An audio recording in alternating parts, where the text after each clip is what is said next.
Addition has the following properties: void ratio with 40, 50 diameter, so we can have 10 micrometer, capillary constancy 0.2 centimeter square, pre-ground water level is 8.0 below the ground surface, assume unit weight of solids. Okay, take note that pag given a unit weight of solids, wala yung makota, wala yung ma-arag na given is GS. 26.5 divided by 922. And the soil above the capillary action, rise and ground surface is partially saturated. So take note, partially saturated at 50%. And that is for the soil above the capillary rise action. Dili na nakakita. Kani zone. Mura ni naka S1 na 50. Pero dili, wala na fill. It means saturated, fully saturated, 100%. 100% na. Kaya wala na after sa conditions of problem. Find the height of capillary rise in cell. Okay, formula. Formula is H is equal to C void ratio D10. So that is equal to V is given is 0.2 centimeter. Okay, pwede dito na meter. So, ano na kayo conversion? 100 centimeter, 1 meter, square lang ni, tanan. Okay na 100. Kaya pagtitin na. Void ratio is 0.4 times D10 is ilang micrometer? 10 micrometer. 10 micrometer. Okay. And that is ilang micrometer ang 1 meter? So, ito mga perfect access na yung mga micro. Negative, positive. 1 meter. Negative, positive. Micro. Micrometer.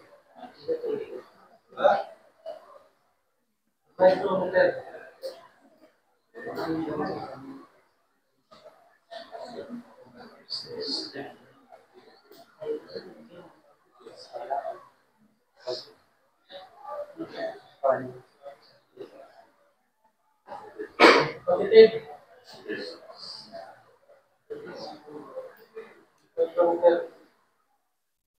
Okay, kanina.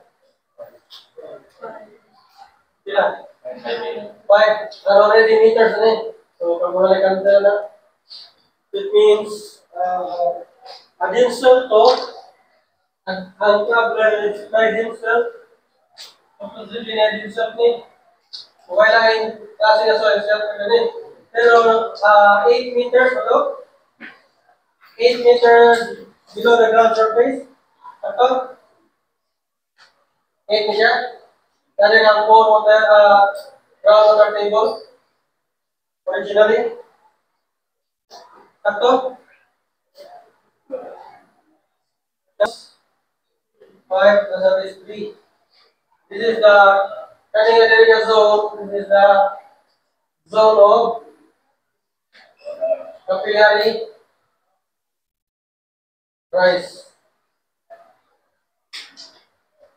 And there is a problem sa letter A. About na din. The letter B,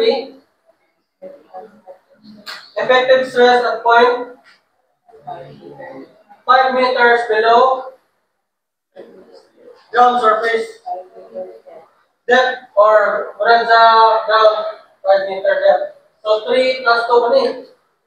Plus 2 na is kasi point in means only 5 meters. 5 meters ni then kung 3 ni dire kung 3 ni is 2 meters ni. Ito ba yung mga given na There is a babaw, 9 degree of saturation This is 50%. Ito ba yung mga given? GS, gamma of solid. Unit weight of solid sa DINSA, 26 kilonewton per cubic meter. Then when you makuha ng GS, divide 9.81. Kila? 2.70. Sakto? Ano sa pa yung given? Void ratio. Void ratio is 0.4. Kani? Ano pa? Wala na? So, makasolve na tao gamma moist. So, formula sa gamma moist. GS 2.70. Then SE. Saturation 0.50 times 0.40 over 1 plus 0.40 times ito lang sa English systemic emitters 9.81. Gamma moist is 20.32. Kilonewton per cubic meter. Next, fully saturated electric based on computation of problem. Kaya partially saturated naman yung kapita. So it means gamma sun that is equals to 2.7 plus 0.4 over 1 plus times 9.81. Ilan eh? 21.72 kilonewton per cubic meter. Karon, pwede na tayo mag-solve sa total pressure at point A. At point A, nagkakasara rin, pwede sila yung circuit cut. So, total,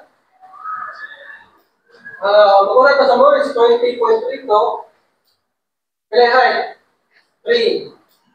Thus, that is saturated. Kaya wala pa rin upgrade sa condition na partially saturated. 21.72 times pila ay asa tama ni? Nila 5 meters lang. So that is 2. Pila? 104.4. Kani? 40? 45. Kani? Kilonewton per KPA niya.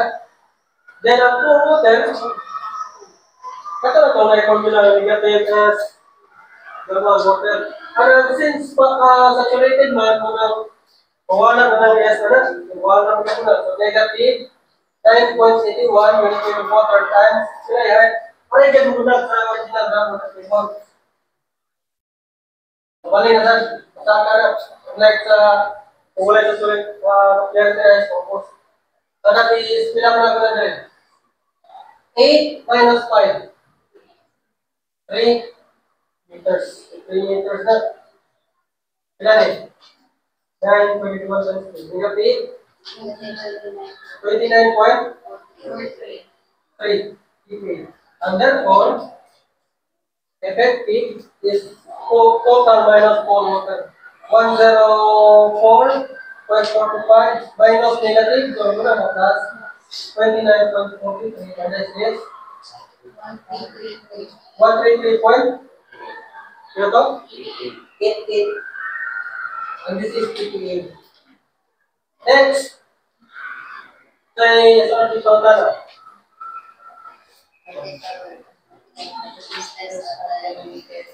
Pila? 10. Nanatay 8, so duhan may kulang. So, 2 meters na lang. So, 2 meters na lang eh. Sige na po, sa point B. So, total. Sa buhay ko na, 20.32 times 3 plus saturated yung ano yun, ano na stop. Pero hindi na ito may nasa water pressure. And that is 21.72 times 5. 5 din. May 5 na siya. Plus 21.72 times. So pwede 7 extra 7 o pwede extra 4. So kailan naman yung total nyo? Kaya to?